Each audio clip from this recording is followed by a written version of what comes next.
তো এই মাঠে খেলা এই মাঠে আমরা এরকম সুযোগ পাইনি, কারণ মাঠটা হয়তো বা রেডি ছিল না এরকম।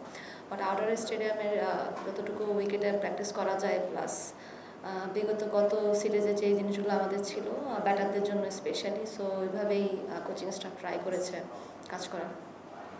সারা দেশে তো তীব্র তাপপ্রবাহ চলছে এবং সিলেটে কিন্তু তাপপ্রবাহ নেই বলতে কি বৃষ্টি হচ্ছে কত, এক্ষেত্রে কোনো বাড়তি সুযোগ সুবিধা পাবেন কিনা? এটা কি বলবেন, তাপপ্রবাহ নেই বলতে নেই, বাইরে যান, গরম কিন্তু। হ্যাঁ, মোটামুটি যদি বলি যে বিকাল দিকে যেহেতু খেলা, এটা আমাদের জন্য বলবো যে আমরা অনেক ফরচুনেট। যদি দুপুরে হতো তাহলে আরও বেশি কষ্ট হয়ে যেত। আর যেটা ওয়েদার সেটা তো আসলে আমাদের কন্ট্রোলে নাই। সেকেন্ড হচ্ছে আমাদের খেলতেই হবে একটা বিষয়। মোরালেস যখন 4টার সময় যখন খেলবো, দেখা যাচ্ছে যে অলরেডি তখন রোদের তাপমাত্রাটা একটু হলেও কমে যাবে। সো দুটো টিম হয়তো একটা স্বস্তিতে খেলতে পারবে। সিলেটের উইকেট কি দেখেছেন, কেমন মনে হচ্ছে সিলেটের উইকেট?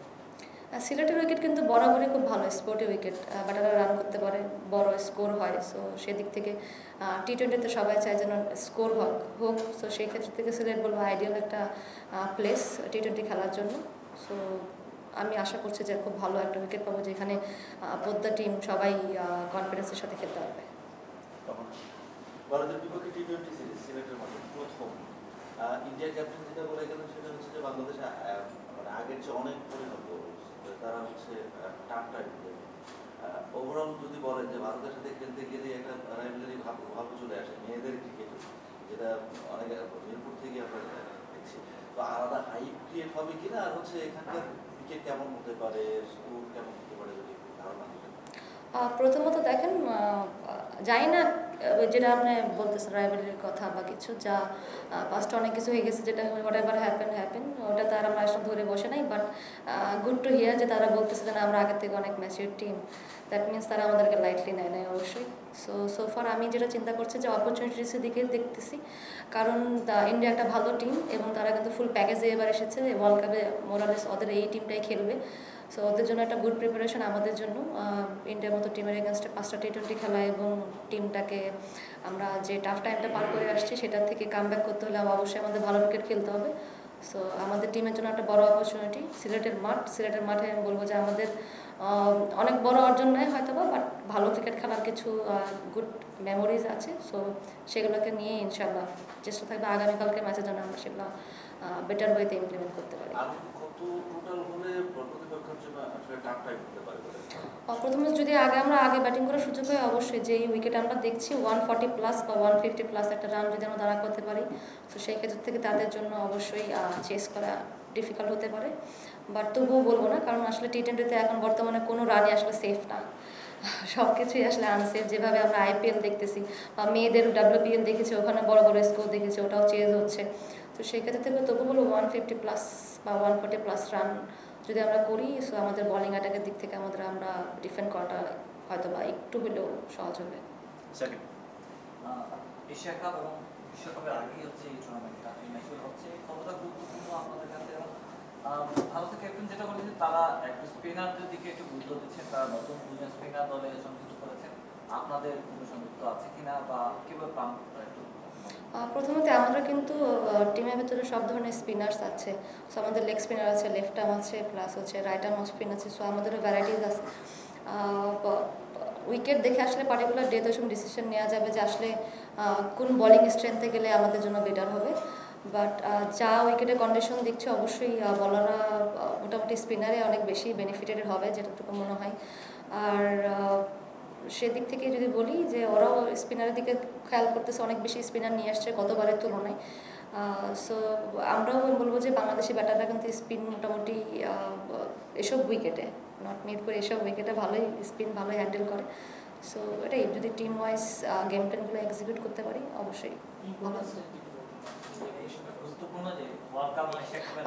এশিয়া কাপ অবশ্যই আমি বলবো যে দুটো টিমের জন্য অনেক বড় একটা গুড প্রিপারেশন হতে যাচ্ছে, কারণ এশিয়া কাপও ওয়ান অফ দ্য বলবো যে বেস্ট টুর্নামেন্ট এখন ওয়ার্ল্ডের ভিতরে, ওয়ার্ল্ড কাপের পরে। সো সেই ক্ষেত্র থেকে আমরা কিন্তু ইন্ডিয়াকে আবার হয়তো বা ফেস করবো এশিয়া কাপে, প্লাস হচ্ছে এশিয়ার টিমের এগেনস্টে একটা ভালো গুড প্রিপারেশন এশিয়া কাপেও বলবো যে সেটা ইফেক্ট করবে এবং ওয়ার্ল্ড কাপেও। ক্যাপ্টেন জানি না প্রশ্নটা আগে বলছি, আপনার দলে 15 বছর বয়সী একজন পেসার রয়েছে হাবিব, তাকে নিয়ে আপনার বলবেন? প্রথমত আমরা অনেকদিন ধরে দেখছি না নার্সিং করছে বিসিবি। আন্ডার 19 ওকে যখন ইনক্লুড করা হয় তার ভিতরে যে ট্যালেন্ট আমরা দেখতে পেরেছি, সো আমাদের চিন্তাভাবনা এরকম ছিল যে এরকম ট্যালেন্টকে যেন আমরা সবসময় স্কোয়াডে রাখি। এবং ও খুব ভালো, ওর একটা পেজ আছে যেটা হচ্ছে, এবং ও ন্যাচারালি ইনসুইং করে, প্লাস অনেক বেশি এনার্জেটিক, লাইক আমরা মারুফাকে যেভাবে উঠে নিয়ে এসেছিলাম, সো ওরকম আমরা পিঙ্কিকে পেয়েছি। আমি বলবো যে টিমের জন্য অনেক বড় একটা গুড সাইন, কারণ এরকম ইয়াং ট্যালেন্টেডদের যদি আমরা টাইমলি পিক করতে পারি এবং তাদেরকে নার্সিং করতে পারি, টিমের জন্য ভালো। কারণ আমরা বরাবরই দেখি যে স্পিনার উঠে আসে বা কোনো ব্যাটারে উঠে আসে বা অলরাউন্ডার আসছে, কিন্তু পেস বলা উঠে আসছে না। সো সেই দিক থেকে চিন্তা করে আমি বলবো যে থ্যাঙ্কস টু সিলেক্টর এবং কোচিং স্টাফ যে তাকে পিক করেছে, এবং খুব ভালো একটা সময়। কারণ যেটা আমার পয়েন্ট অফ ভিউ, ইয়াং প্লেয়ারদের সবসময় দেশের মাটিতেই আসলে ব্যবহার করে দেখা উচিত আসলে তারা কী অবস্থানে আছে। কারণ আস্তে আস্তে যখন আমরা ও টিমের সাথে থাকবে, হয়তো বা ম্যাচ খেলবে না, অপরচুনিটিস পাবে, বা ও অনেক কিছু শিখবে, ও নিজেকে গ্রো করতে অনেক বেশি হেল্প করবে। লাস্ট টাইম অস্ট্রেলিয়ার বিপক্ষে সিরিজে খেলেছেন, এই সিরিজটা আসলে পাওয়া যায় না তাহলে বাংলাদেশ টিমের, সো সেখান থেকে শিখে এই জায়গাটায় ভালো করার। হ্যাঁ, আমরা বলবো যে লাস্ট যে সিরিজটা খেলেছে সেটা আমাদের বলবো যে আমাদের ক্যাপাসিটি যেটা ছিল ক্রিকেট খেলা, সেটা আমরা খেলতে পারিনি। বাট এই টিমটাই কিন্তু গত 6-7 মান্থ বলবো যে ইন্ডিয়া, পাকিস্তান প্লাস হচ্ছে সাউথ আফ্রিকা এগেনস্টে বেটার ক্রিকেট খেলে আসছে। বলবো যে আমরা আমাদের বলবো যে পোটেনশিয়াল অনুযায়ী আমাদের পারফরমেন্স আমরা করতে পারিনি অস্ট্রেলিয়া সিরিজে। যেটা খেলেছি এর থেকে বেটার খেলার সম্ভাবনা ছিল। ম্যাচ হারা যেতে নিয়ে আমার কোনোদিন কোনো আক্ষেপ থাকে না, বাট বেটার ক্রিকেট খেলাটা সেটা আমরা খেলতে পারিনি। বাট আমাদের এখন এটাই লুকিং ফরওয়ার্ড যে আমরা যেন ইন্ডিয়ার এগেনস্টে যেন আমরা আমাদের ক্যাপাসিটি অনুযায়ী বেটার ক্রিকেট খেলতে পারি। দর্শকদের জন্য কোনো বার্তা থাকবে কি মাঠে আসার জন্য? আর সিলেটের মানুষ আমি গতবারও দেখেছি যখন আমরা নাও খেলেছি, দেখবেন যে এশিয়া কাপে কিন্তু ইন্ডিয়া পাকিস্তানের ম্যাচে অনেক মানুষ দেখেছি, থাইল্যান্ড এবং ইউএর ম্যাচে অনেক মানুষ দেখেছি। দ্যাট মিনস সিলেটের মানুষ ক্রিকেট অনেক বেশি পছন্দ করে। সো যেহেতু ইন্ডিয়া আর হচ্ছে বাংলাদেশের খেলা, আমি চাইবো এবং বলবো যে সবাই চায় আসলে যেন আমরা অনেক বেশি ক্রাউডের মাঝখানে খেলি, কারণ এটা অনেক প্রাউড একটা মোমেন্ট থাকে। প্লাস যখন ক্রাউডের একটা সাপোর্ট থাকে তখন অন্যরকম একটা ভাইব ক্রিয়েট হয়, মেয়েদের মাঝখানে প্লেয়াররা অনেক বেশি মোটিভেটেড হয়। সো আমার তো এটাই আশা থাকবে যেন নাম্বার অফ পিপল যেন আসে মাঠে এবং খেলা দেখে আমাদেরকে উৎসাহ দেয়।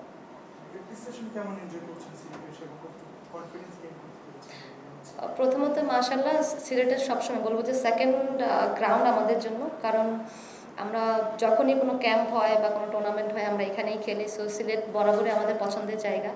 সব কিছুই বলবেন, হসপিটালিটি বলেন, মানুষের ভালোবাসা, মানুষের উৎসাহ, প্লাস হচ্ছে বলবো যে গ্রাউন্ড ইউজ থেকে শুরু করে আমরা ফুল গ্রাউন্ড ইউজ করতে পারি, সকল ধরনের ফ্যাসিলিটি সব কিছু আমরা পাই। সো ফার সিলেট আমাদের প্রত্যেকটা মেয়েরই অনেক পছন্দের জায়গা।